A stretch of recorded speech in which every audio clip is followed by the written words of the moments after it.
Bom dia, pessoal, tudo bem?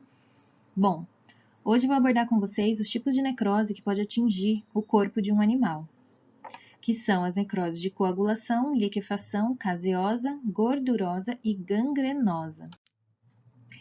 A necrose de coagulação, ela tem início em uma região do corpo do animal, um tecido, um órgão que sofreu com isquemia. E aí as consequências da isquemia, né, com o tempo, quando chega numa lesão celular irreversível, é a necrose e ela tem início como necrose de coagulação. O que é a necrose de coagulação? Proteínas quando coagulam, quando alteram a sua conformação, quando desnaturam, elas adquirem um aspecto de coágulo. Por isso que essa necrose é chamada ou recebe esse nome. O que acontece? Macroscopicamente, o tecido ele se apresenta preservado por alguns dias. Mas conforme essa lesão persiste, essa região afetada vai ser alterada. Inicialmente, na necrose de coagulação, o tecido atingido apresenta uma textura firme, mas isso se modifica com o tempo. E normalmente a região necrosada ela é circundada por uma região de hiperemia, né? Uma região avermelhada. É uma região que delimita a região necrosada. Opa. As células, assim como o tecido, elas apresentam seu contorno básico preservado, porém tem algumas alterações no seu citoplasma e no seu núcleo que indicam para a gente a necrose. Então, por exemplo, além das alterações nucleares, características de necrose que a gente viu na aula passada, como picnose, que é a redução do tamanho do núcleo, ele fica bem denso, com uma coloração azulada, roxa, bem intensa e de tamanho reduzido. Cariorrexia, que é a fragmentação desse núcleo, ainda pequeno, mas já fragmentado. A cariólise é a lesão desse núcleo que já começa a perder a sua coloração intensa e começa a ficar um pouco mais claro, mas ele está completamente desfragmentado. E, posteriormente, chegando à ausência de núcleo na célula. Você observa a célula, observa o citoplasma dela, e esse citoplasma normalmente é eosinofílico e uma eosinofilia homogênea, né? Então, ele fica rosado. Lembrem que a eosina é um corante rosa. Então, o citoplasma fica eosinofílico e o núcleo apresenta essas alterações. A eosinofilia, que aparece no citoplasma, que é bem marcante, ela é causada devido à acidificação do meio. Por quê? Porque se é uma região isquêmica, há uma mudança do metabolismo celular de uma via aeróbica para uma via anaeróbica. E aí a gente vai ter produção, por exemplo, de ácido lático e de outras alterações enzimáticas intracelulares que acidificam o meio intracelular, levando à desnaturação das proteínas intracelulares, que acabam por se corar mais intensamente com a eosina. É interessante notar que quando a gente tem a necrose de coagulação com essa desnaturação de proteínas, as proteínas intracelulares que causam inicialmente a lesão celular, a degradação dos lipídios, das proteínas, do DNA, essas proteínas elas também se desnaturam e por isso o desaparecimento dessas células mortas, a degradação dessas células mortas leva mais tempo para acontecer. Então a gente tem uma lesão que se torna relativamente mais crônica com o tempo. Então, como eu havia falado para vocês, a necrose de coagulação ela está normalmente associada com infartos de tecidos. Então, infarto do coração, fígado, rim, baço e de alguns tumores, por exemplo. Então, o que acontece? A parada da circulação sanguínea, não chegam mais neutrófilos nem macrófagos na região, além dos gases e dos nutrientes. E as células morrem nessa região e permanecem lá por longo tempo. O que tem a ver o neutrófilo e o macrófago? O macrófago é aquela célula que tem como função remover os restos celulares, os debris celulares das células que morreram. Mas como eles demoram para chegar até essa região, porque a circulação sanguínea está alterada, está lenta ou está ausente, Essas células levam muito tempo para chegar até lá e logo a necrose, essas células mortas levam muito tempo para serem removidas. E aí a gente vai ter inflamação do tecido, né, periférico e um acúmulo de leucócitos e de células mortas nessa região que leva a uma inflamação bastante intensa desse tecido, uma inflamação crônica desse tecido. E essas células, por que essas células mortas estão permanecendo por um período prolongado na região? Aqui tem um exemplo de um fígado que tem várias regiões focais de necrose causada por isquemia no órgão. Então, observem que a estrutura externa do órgão ela é mantida, mas a gente tem essas regiões focais, né? Essas regiões focais espalhadas pelo corpo ou espalhadas pelo fígado e que são circundadas por uma região ligeiramente hiperêmica, mais avermelhada. Observem esses contornos avermelhados em torno dessa região esbranquiçada, né? No rim, observem a característica de uma isquemia renal, como esse órgão se apresenta. Por que esse órgão vai se apresentar com essa pirâmide bem delimitada? Isso é característica de isquemia em rim devido ao tipo de circulação sanguínea que a gente tem no rim. Então, se vocês lembrarem de rins piramidais, né, multipiramidais, a gente tem a formação disso daqui, que são as pirâmides renais. E para cada pirâmide renal é uma arteríola que leva sangue até essa região. Então, se essa arteríola ela sofre algum processo de obstrução ou isquemia, ou alguma obstrução do seu fluxo sanguíneo, a gente vai ter a formação, a demarcação da pirâmide para a qual aquele vaso sanguíneo levava sangue. Interessante, né? Então, bem característica essa lesão de rim. Lembrando que esse aqui é um rim unipiramidal, né? Mas, de qualquer forma, a circulação sanguínea dele, ela é marcada, ela ocorre da mesma forma que nos rins multipiramidais, só que não é demarcado como a gente observa nos rins multipiramidais. Essa imagem aqui de histologia está mostrando o rim, uma região do rim afetada. Então, observem, as células, retomando, né? As células que são afetadas por necrose, elas ficam com um citoplasma eosinofílico, rosinha. Então, peguem a linha preta como um delimitador. Aonde tem mais eosinofilia? Na parte superior ou inferior da imagem? Na parte superior, né? Então, se vocês observarem aqui, ó, se vocês observarem essas regiões, ó, tá bem mais vermelhinho. Observem aqui. Os túbulos renais, eles estão delimitados por regiões, por células com citoplasma bem avermelhado. São essas células que estão afetadas pela necrose renal. Aqui numa ampliação maior, a gente consegue ver glomérulo e os túbulos renais aqui. Isso são cortes transversais de túbulos, onde a gente consegue ver o citoplasma bastante eosinofílico. O núcleo quase não aparece nas células, diferente do que a gente observa nessas células, por exemplo. Que a gente observa bem o núcleo. Aqui, dentro do glomérulo, também a gente observa núcleo. Observem isso daqui. Núcleos perfeitamente observáveis, né? Agora aqui a gente já não observa muito bem o núcleo dessas células, porque elas estão necrosando. E é uma necrose de coagulação, por isso esse aspecto eosinofílico do citoplasma. Aqui é um baço, né, mostrando também essa região. Observem que a região essa região necrosada em órgãos que têm ampla vascularização, como o baço, o fígado, o rim, elas acabam apresentando uma alteração da coloração também, né? De vermelho, do fluxo sanguíneo normal ocorrendo no órgão, para uma região mais amarelada, sem coloração, porque o fluxo sanguíneo ali foi obstruído. Isso aqui é um rim, né? Um rim de bovino, então, com várias regiões aqui, esse rim sim, multipiramidal, né? Com várias regiões necrosadas, né? E em diferentes estágios de desenvolvimento. Observem isso aqui em comparação com essa região lateral. Aqui, então, é uma região que tem uma necrose mais antiga do que aqui, tá?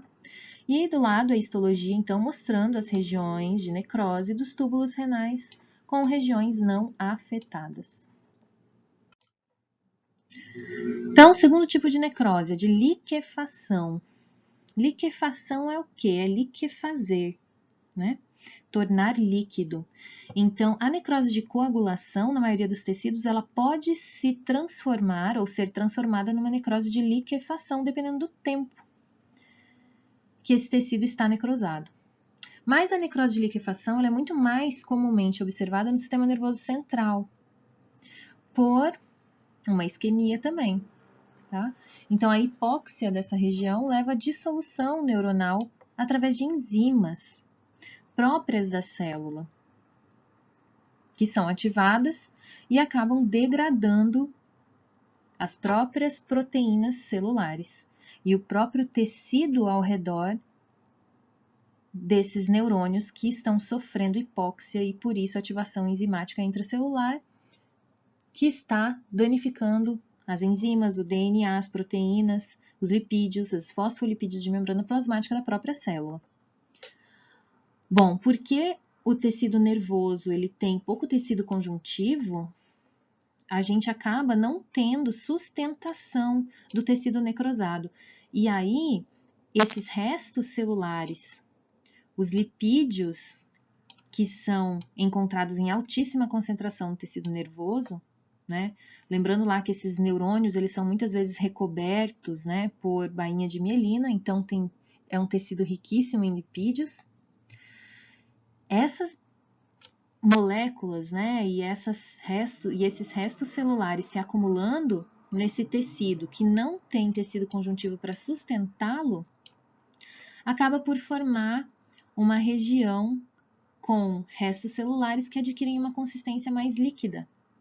Por isso chamado de necrose de liquefação, porque a gente não tem como, porque não existe tecido conjuntivo para sustentar essas células, como acontece nos outros tecidos que a gente viu, por exemplo, no rim, por exemplo, no fígado, no baço.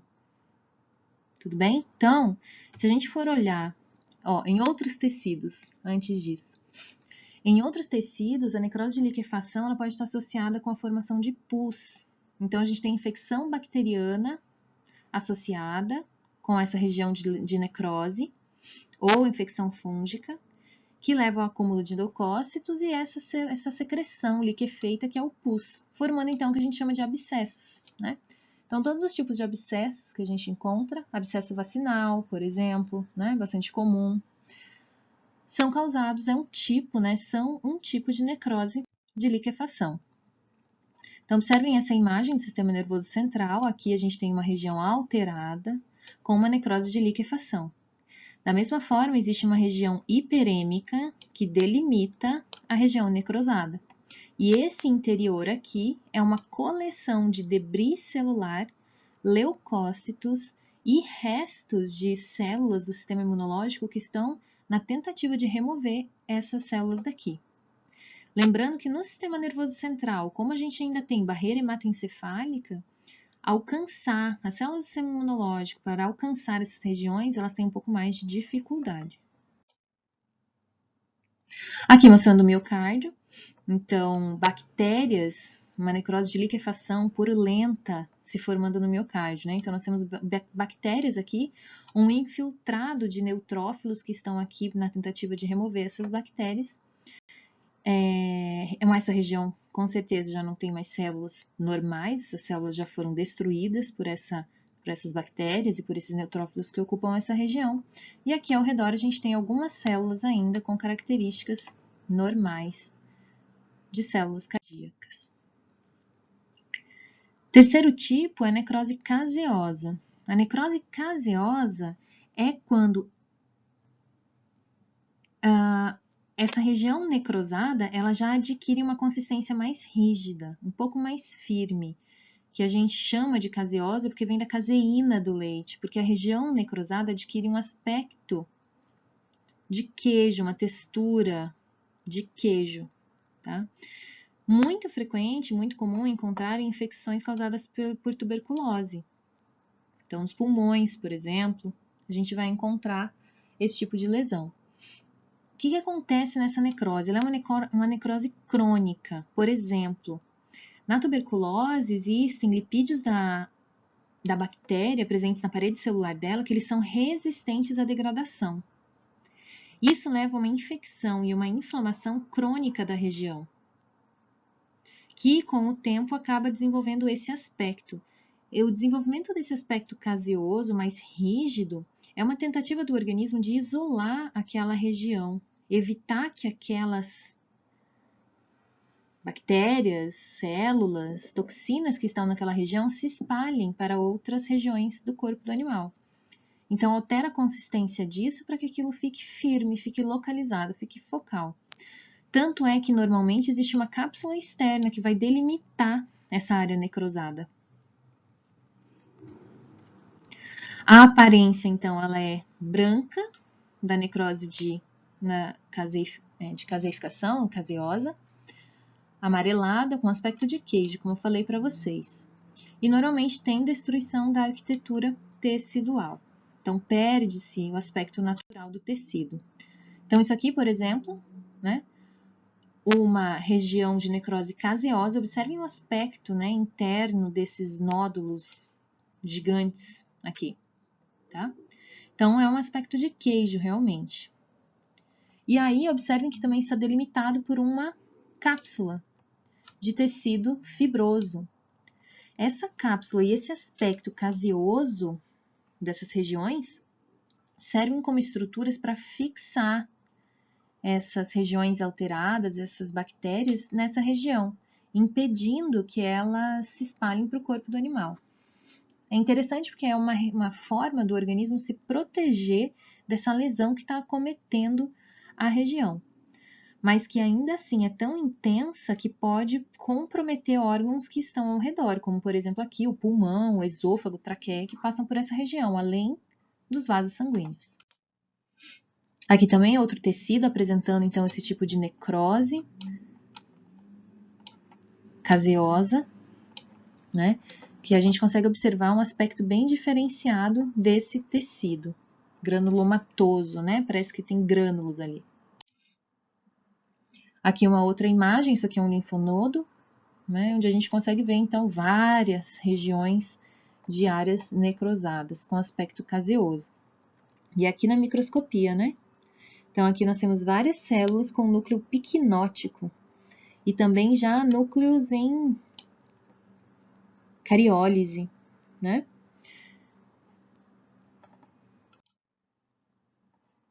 Necrose gordurosa, o que que é? A necrose gordurosa é aquela necrose que ocorre no tecido adiposo. Existem dois tipos de necrose gordurosa, a necrose enzimática e a traumática. A necrose enzimática normalmente está associada com o escape de enzimas pancreáticas para a cavidade abdominal. Essas enzimas pancreáticas, elas vão acabar agindo sobre a gordura que está nos tecidos ao redor e no peritônio. E aí vai degradar, essas enzimas degradam essas células. Por quê? Porque no suco pancreático a gente tem, lembram dos tipos de enzimas que a gente tem lá? Então, no suco pancreático a gente tem as lipases, as fosfolipases, a gente tem a amilase. As lipases vão agir sobre o tecido gorduroso e aí vão degradar a gordura. E como vocês sabem, a grande maioria dos nossos órgãos e o peritônio, eles contêm muito tecido adiposo, né? Então, circundando os rins, a gente tem tecido adiposo, circundando no mesentério, que envolve as alças intestinais, tem células adiposas, o peritônio, né? Então, essa gordura ela acaba sofrendo um ataque enzimático das próprias enzimas pancreáticas. E aí, o que acontece? Essas células vão morrer. Então, liquefação das membranas dos adipócitos do peritônio. As lipases, muitas vezes, acabam degradando os triglicerídeos e os ácidos graxos livres podem se combinar com o cálcio. E aí a gente já entra num tipo de resolução da necrose, que é a calcificação de regiões afetadas. Mas eu já vou falar disso com vocês adiante, tá?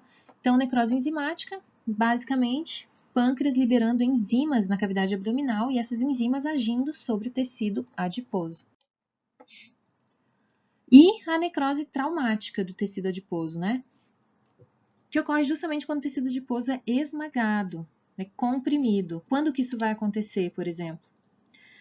Novilhas. É comum encontrar necrose de tecido adiposo na cavidade pélvica. Por quê? Principalmente quando tem partos distóxicos, né? Distocia durante o parto, um parto anormal.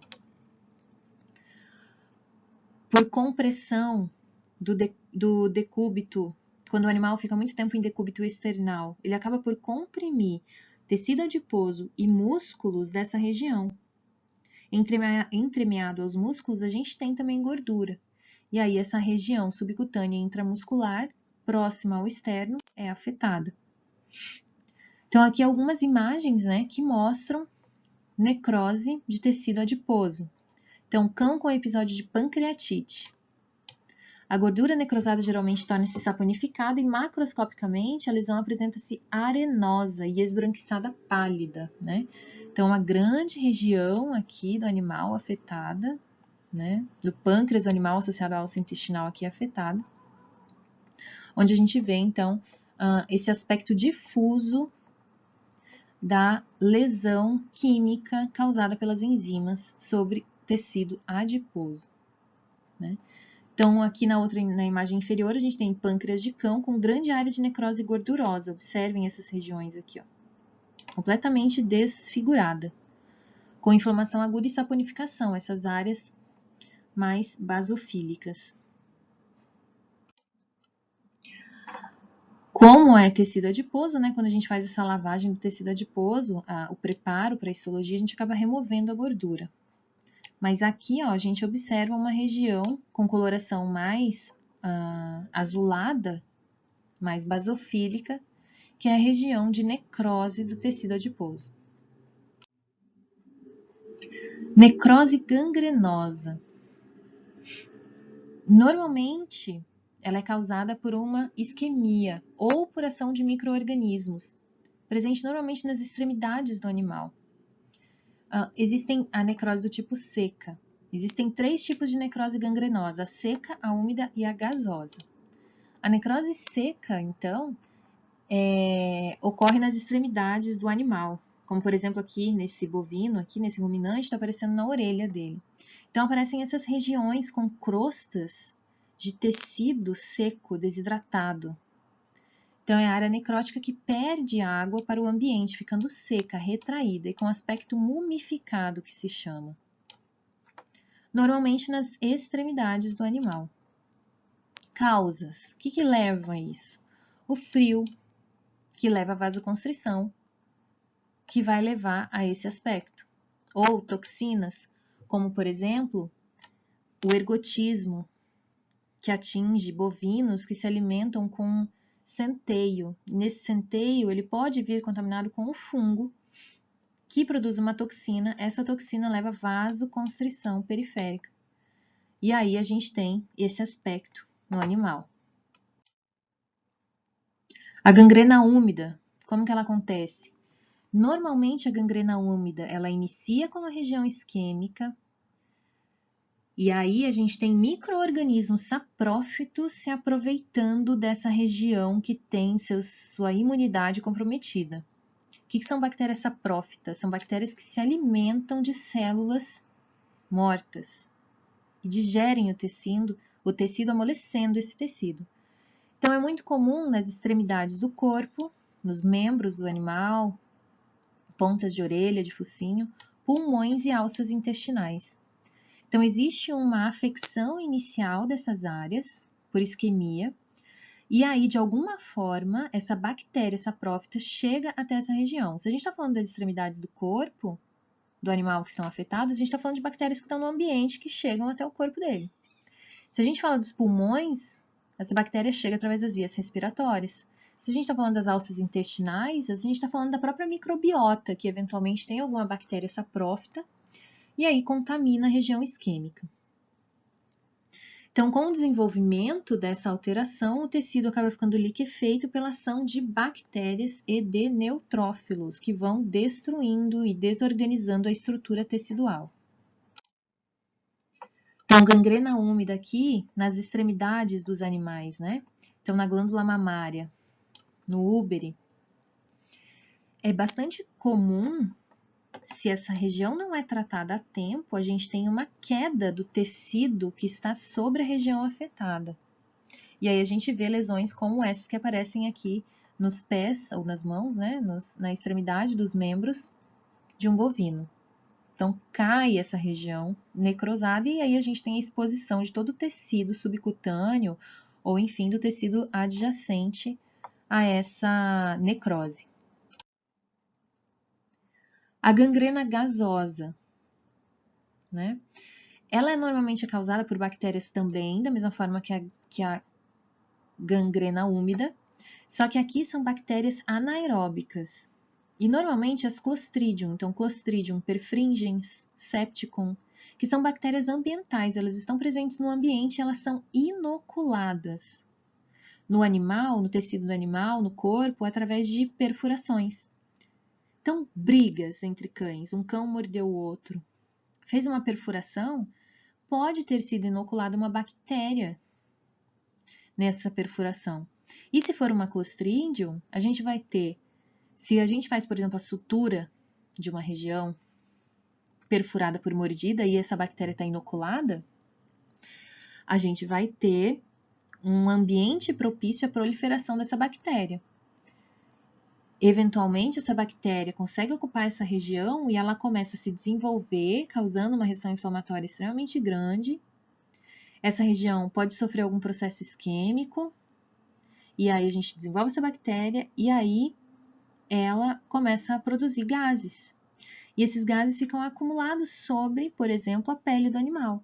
Então, quando a gente passa a mão na pele do animal, a gente sente tem aquela sensação de bolhas sobre a pele. Por isso chamada de necrose gangrenosa. Então, como eu vinha comentando com vocês, né, a necrose, esses diferentes tipos de necrose, eles podem ser um subsequente ao outro, de acordo com o tempo, com a cronicidade dessa lesão, da manutenção dessa lesão no animal. Então, inicialmente, é um processo inflamatório, né, a necrose, para digerir essas células mortas, reabsorver e substituir essas células, eventualmente se é um tecido onde isso pode acontecer. Então, tem-se inicialmente a tentativa de regeneração celular. Se a regeneração celular não é possível, forma-se na região uma região de fibrose, né, uma região cicatricial. Se esse tecido necrótico ele se mantém, não foi removido pelas células, pelos macrófagos por algum motivo, isso se mantém, pode-se desenvolver um processo de calcificação, que é chamado de calcificação distrófica, porque é calcificação fora do local normal. É aquele processo de desenvolvimento, por exemplo, da gangrena caseosa. Então, se transforma em uma gangrena caseosa que é debris celular, que é resto de leucócito, de neutrófilo ali, com um monte de proteína coagulada, que com o tempo, para isolar bem essa área, pode sofrer um processo de calcificação. Então, esses sais de cálcio vão se depositando sobre a área necrosada. Se isso é mantido ainda, ocorre um processo de encapsulação. Então, encapsula-se a área necrosada para isolar do restante do tecido, do restante do órgão, para tentar reduzir o processo inflamatório que está acontecendo. Aqui, por exemplo, a gente tem uma imagem de necrose de calcificação em tecido cardíaco, né? Então, aqui a gente tem células normais, aqui a gente tem um tecido fibrosado, isso aqui é tudo fibrose, observem aqui, essas estruturas que adentram o tecido normal, isso aqui é tudo fibrose, e aqui a gente tem algumas regiões de microcalcificações. Observem. Então, aqui o miocárdio com regiões de calcificação. Então, ele fica esbranquiçado e se a gente passa a mão ali, a gente sente um aspecto mais rígido desse tecido, que é devido à deposição de cristais de cálcio. Aqui, novamente, estão regiões calcificadas e aqui uma região normal do tecido. Aqui está mostrando o processo de encapsulação. Então, observem aqui, a gente tem uma região central necrosada, calcificada, e uma região que a gente observa que tem aqui uma região mais eosinofílica, de proteínas desnaturadas, e aí uma deposição de várias células em um mesmo sentido, que é o quê? Fibroblastos, formando uma cápsula em torno da região afetada, para isolar essa área do restante do tecido e tentar, de alguma forma, reduzir a reação inflamatória local que essa região necrosada está causando. Então, a gente encerra a aula por aqui hoje. Próxima aula, a gente continua falando sobre apoptose.